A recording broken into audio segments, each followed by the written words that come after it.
Hi friends, पिछले video में हमने झारखंड बीएड एंट्रेंस एग्जाम्स का हिंदी के मॉडल प्रैक्टिस सेट के सेट 1 और 2 को डिस्कस कर लिया था।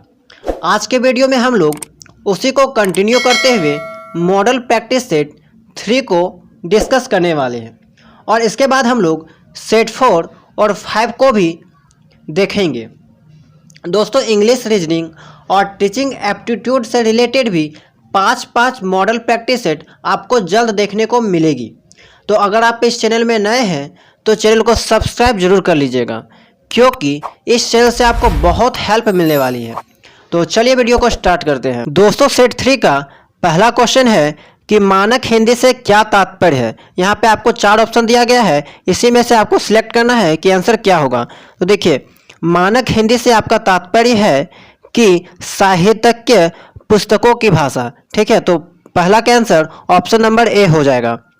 दूसरा क्वेश्चन है कि निम्न ध्वनियों में से कौन सी ध्वनि घोष वर्ण कहलाती है। तो दोस्तों, सबसे पहले आप ये जानिए कि घोष वर्ण किसे कहा जाता है। वैसा वर्ण जिसके उच्चारण में स्वर तंत्रियों के कंपन होता है। ठीक है, स्वर तंत्रियों के बीच कंपन होता है, उसे हम लोग घोष वर्ण कहते हैं। दोस्तों, जितने भी स्वर वर्ण होते हैं वे घोष वर्ण के अंतर्गत आते हैं। इसके अलावा प्रत्येक वर्ग का तृतीय, चतुर्थ और पंचम जो वर्ण होते हैं वे भी घोष वर्ण के अंतर्गत आते हैं। जैसे कि अगर हम बात करें पहले वर्ग में क, ख, ग, घ और अंगा, तो इन दोनों को छोड़ के ये तीनों जो है वे घोष वर्ण के अंतर्गत आएंगे। दोस्तों, तीसरा है कि अंतस्थ वर्ण। जितने भी अंतस्थ वर्ण आते हैं जैसे कि य, र, ल, व, इसके अलावा ह, ये सब भी घोष वर्ण के अंतर्गत आते हैं। ठीक है, तो यहाँ पे इसका राइट आंसर हो जाएगा म जो है वो घोष वर्ण के अंतर्गत आता है। दोस्तों, तीसरा क्वेश्चन है कि गणेश किस स्वर संधि का उदाहरण है। तो देखिए, जब भी आपको इस टाइप का क्वेश्चन पूछा जाए तो आप सबसे पहले इसका संधि विच्छेद कर दीजिए। तो अगर हम गणेश का संधि विच्छेद करें तो क्या होगा कि गण प्लस इस। ठीक है, तो देखिए यहाँ पे आप ध्यान से देखिए, यहाँ पे न को ऐसे लिखा जाएगा तो अ प्लस ई। ठीक है, तो दो स्वरों का मेल किया गया है, तो यहाँ पे हो जाएगा। आप तो यहाँ से कंफर्म कर लीजिएगा कि यह स्वर संधि है, लेकिन यहाँ पे आपको पूछा गया है कि कौन सा स्वर संधि है, तो यहाँ पे हो जाएगा इसका राइट आंसर गौण स्वर संधि। चलिए अगला क्वेश्चन देखते हैं कि इनमें रूढ़ शब्द कौन सा है। तो रूढ़ शब्द किसे कहते हैं। तो वैसा शब्द जिसको खंड नहीं किया जा सकता, और अगर उसे आप किसी भी तरह खंड कर दे, तोड़ दे, तो उसका कोई मतलब नहीं रह जाता। तो देखिए, अगर हम मलयज की बात करें तो इसको हम लोग खंड कर सकते हैं। जलज को भी जल प्लस ज में खंड कर सकते हैं। पंकज को भी पंख प्लस ज में खंड कर सकते हैं और इसका मतलब ही निकलता है। लेकिन वैभव एकमात्र ऐसा शब्द है यहाँ पे जिसको हम लोग खंड नहीं कर सकते, और अगर खंड कर दे तो इसका कोई मीनिंग जो है वो नहीं निकलता। तो यहाँ पे ऑप्शन नंबर डी जो है वह आंसर हो जाएगा। क्वेश्चन नंबर 5 है कि स्त्रीत्व शब्द में कौन सी संज्ञा है। तो देखिए, स्त्रीत्व, व्यक्तित्व, ये सब वर्ड जो है वो क्या व्यक्त करते हैं। तो भाव व्यक्त करता है, तो यहाँ पे हो जाएगा भाववाचक संज्ञा। क्वेश्चन नंबर 6 है कि काम काज में कौराहना, इस मुहावरा का अर्थ क्या है। तो देखिए, इसका मतलब हो जाएगा काम न जानना। ठीक है, अगला क्वेश्चन है कि हर काम को देर से करने वाला। तो अनेक शब्दों के लिए ये एक शब्द है, और यहाँ पे इसका आंसर हो जाएगा दीर्घसूत्री। वैसा इंसान जो कि हर काम को देर से करता है उसे हम लोग दीर्घसूत्री कहते हैं। 8वां क्वेश्चन है कि दिनकर का पर्यायवाची शब्द क्या है। तो दिनकर का पर्यायवाची शब्द पूछा गया है, तो यहाँ पे इसका राइट आंसर हो जाएगा प्रभाकर। क्वेश्चन नंबर 9 है कि गौशाला शब्द किस समास का उदाहरण है।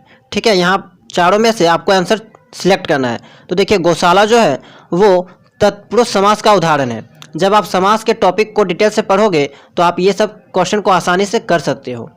ठीक है, चलिए क्वेश्चन नंबर 10 है कि अव्यय के कितने भेद हैं। तो अव्यय जो है के 4 भेद होते हैं। कौन कौन से। तो क्रिया विशेषण, संबंध बोधक, समुच्चय बोधक और विस्मयादि बोधक। इन चारों को आप अच्छे से याद कर लीजिएगा। चलिए क्वेश्चन नंबर 11 देखते हैं। क्वेश्चन नंबर 11 है कि किस वाक्य में अपादान कारक है। ठीक है, अपादान कारक किस वाक्य में है। तो सबसे पहले आपको यह जानना होगा कि अपादान कारक किसे कहते हैं। तो संज्ञा या सर्वनाम को वह रूप जिससे पृथकता का बोध हो। संज्ञा या सर्वनाम का वह रूप जिससे पृथकता का बोध हो। तो आप ऑप्शन नंबर सी को ध्यान से देखिए, यहाँ पे हिमालय से गंगा निकलती है, तो इन दोनों का जो संज्ञा है उसका पृथकता का बोध हो रहा है, और अपादान कारक का जो कारक चिन्ह होता है वो से होता है। तो यहाँ पे ऑप्शन नंबर जो है सी राइट आंसर हो जाएगा। आप इसको अच्छे से समझने के लिए आप कारक के टॉपिक को जो है वो अच्छे से एक बार पढ़ लीजिए। इस टाइप के क्वेश्चन को आप आसानी से उसके बाद सॉल्व कर सकते हो। चलिए अगला क्वेश्चन है कि हिंदी भाषा में वचन कितने प्रकार के होते हैं। तो हिंदी भाषा में वचन जो है मात्र 2 ही प्रकार के होते हैं, एक वचन और बहुवचन। आप यहाँ पे 3 कभी भी मत लगाइएगा, हिंदी भाषा में बस 2 ही होते हैं, द्विवचन जो है वो यहाँ पे नहीं माना जाता है। आगे क्या करना है आपको कि इस गद्यांश को पढ़ना है और इसके नीचे 3 क्वेश्चन दिया गया है, उसका आंसर आप लोग को देना है। तो इस गद्यांश को आप स्क्रीनशॉट ले लीजिए, इसे आप अच्छे से पढ़ लीजिएगा। इसका आंसर हम आपको बताते हैं। वाल्मीकि का जन्म 4 ऑप्शन दिए रखा है। तो वाल्मीकि का जन्म जो है वो एक गरीब ब्राह्मण परिवार में हुआ था, ठीक है, गरीब ब्राह्मण परिवार में हुआ था। देखिए इसका आंसर आपको यहाँ पे मिल जाएगा पहले लाइन में। वाल्मीकि का जन्म जो है वो एक गरीब ब्राह्मण परिवार में हुआ था। चलिए अगला क्वेश्चन देखते हैं। राम राम जपने के लिए वाल्मीकि से किसने कहा था। तो यहाँ पे 4 ऑप्शन दे रखा है, तो यहाँ पे इसका राइट आंसर हो जाएगा 7 ऋषियों ने।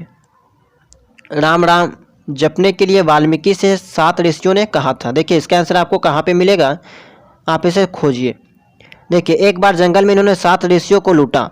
ऋषियों ने कहा कि तुम अपने परिवार के लोगों से पूछो कि वे केवल खाने पीने में तुम्हारी साथी हैं।